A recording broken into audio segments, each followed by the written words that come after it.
Со 2 победи и 2 нерешени средби од 14 надпревари, Осогово есенската полусезона ја заврши на последното место со само 8 освоени бода.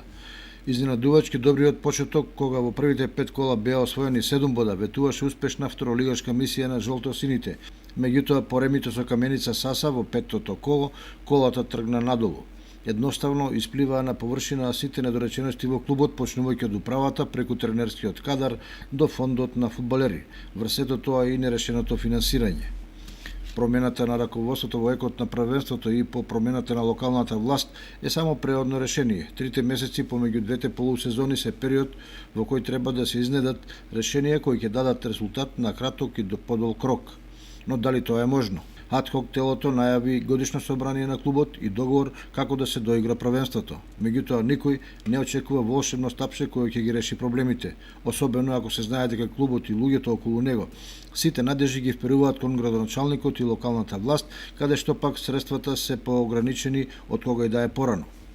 Тоа што му треба на Осогово, а не се случува, е немањето интерес на некој стопанственик од градот или пошироко, целосно да го преземе клубот, да го организира и води низ пазарните услови на работење. По примерот на третолигашот Китго или бугарскиот прволигаш Лудогорец, во кој газите знаат што сакаат. За таков инвеститор од огромно значење ќе биде помошта од локалната самоуправа околу одржувањето на стадионот и покривањето на трошоците за вода, струја и слично.